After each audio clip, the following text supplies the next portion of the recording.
नमस्ते। UP board chemistry का exam बस आने ही वाला है ना? तो ये जो हम करने वाले हैं, ये आपकी तैयारी को एकदम पक्का करने के लिए है। देखिए, हम सिर्फ उन टॉपिक्स पर बात करेंगे जिनसे सवाल आते ही आते हैं और जो आपके नंबर पक्का बढ़ा सकते हैं। तो चलिए, इस फटाफट वाली मास्टर क्लास के लिए एकदम तैयार हो जाइए। यही सवाल तो हर किसी के दिमाग में घूमता है ना? कि भाई केमिस्ट्री के पेपर में पक्का क्या आने वाला है। तो बस इस बातचीत में हम सीधे उन्हीं टॉपिक्स पर निशाना साधेंगे जो अच्छे नंबर लाने के लिए सबसे ज्यादा जरूरी हैं। यहाँ कोई गैसवर्क नहीं है, सिर्फ वो कॉन्सेप्ट्स हैं जो जानने ही चाहिए। तो हमारा प्लान एकदम सिंपल है। हम इन 5 मेन एरियाज को एक एक करके फटाफट देखेंगे। पहला है रासायनिक अभिक्रियाओं के प्रकार। फिर देखेंगे कुछ जरूरी रासायनिक यौगिक। इसके बाद धातुओं की पावर रैंकिंग। फिर आवर्त सारणी का नियम और आखिर में हमारी रोज की जिंदगी में केमिस्ट्री। तो चलिए पहले टॉपिक से ही शुरू करते हैं। तो चलिए शुरू करते हैं केमिस्ट्री की बिल्कुल बुनियाद से, यानी केमिकल रिएक्शंस से। सच कहूं तो अगर ये समझ में आ गया ना, तो आगे का रास्ता बहुत आसान हो जाता है। तो यहां पे पूरा ध्यान लगाइएगा। तो देखो, यहाँ दो मेन टाइप हैं। पहला है ऊष्माक्षेपी, मतलब एक्सोथर्मिक। इसमें ना रिएक्शन होने पर गर्मी बाहर निकलती है, जैसे जब कोई चीज़ जलती है। और दूसरा है ऊष्माशोषी, एंडोथर्मिक। ये गर्मी को सोख लेता है, जिससे आसपास ठंडा महसूस होता है। तो सीधी सी बात है, एक गर्मी फेंकता है, दूसरा गर्मी खींचता है। अच्छा, अब है संयोजन अभिक्रिया। इसका नाम ही सब बता देता है, कॉम्बिनेशन। मतलब जब दो या दो से ज्यादा चीजें जुड़कर कोई एक नई चीज बना दें। जैसे यहां हाइड्रोजन और ऑक्सीजन मिलकर पानी बना रहे हैं। बस इतना याद रखिए, 2 से 1, सिंपल। और संयोजन का एकदम उल्टा होता है वियोजन, यानी डिकॉम्पोजिशन। यहां कहानी उल्टी है। एक बड़ी चीज टूटकर कई छोटी छोटी चीजों में बिखर जाती है। जैसे फेरस सल्फेट को गर्म करो तो वो 3 अलग अलग चीजों में टूट जाता है। तो यहां फंडा क्या है? एक से कई। अब बात करते हैं विस्थापन अभिक्रिया की, डिस्प्लेसमेंट। इसको ऐसे समझो कि एक ज्यादा पावरफुल एलिमेंट आता है और कमजोर वाले को उसकी जगह से धक्का मारकर हटा देता है।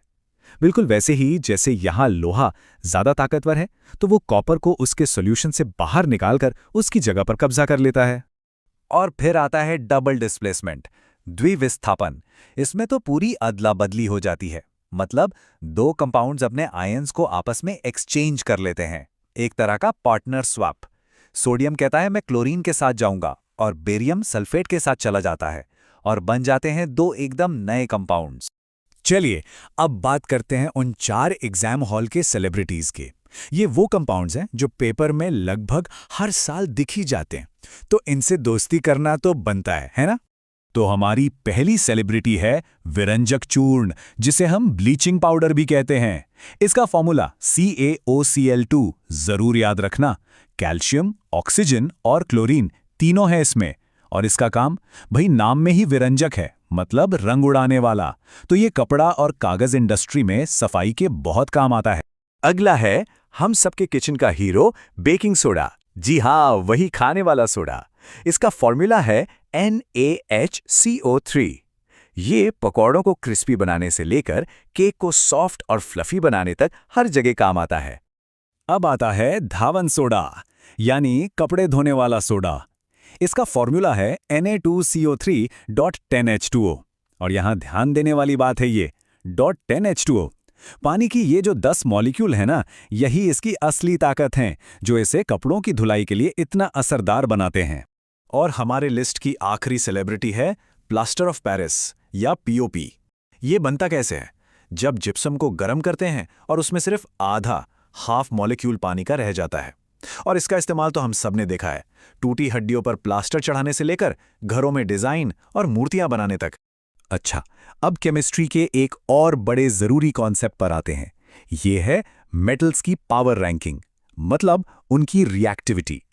इससे हमें ये पता चलता है कि किसी केमिकल रिएक्शन में कौन सा मेटल जीतेगा। तो ये रही वो पावर रैंकिंग, जिसे हम रिएक्टिविटी सीरीज कहते हैं। रूल एकदम सिंपल है, जो मेटल इस लिस्ट में जितना ऊपर है वो उतना ही पावरफुल है, और वो अपने से नीचे वाले किसी भी मेटल को उसकी जगह से हटा सकता है। इसीलिए देखो पोटेशियम सबसे ऊपर है, मतलब सबसे ज्यादा रिएक्टिव। और सोना, गोल्ड, सबसे नीचे है, वो किसी से जल्दी रिएक्ट नहीं करता। इसीलिए तो सोने के गहने हमेशा वैसे के वैसे ही चमकते रहते हैं। अब बात करते हैं चलिए, अब आखिर में ये देखते हैं कि ये सारी केमिस्ट्री हमारी रोज की जिंदगी में कहाँ दिखती है।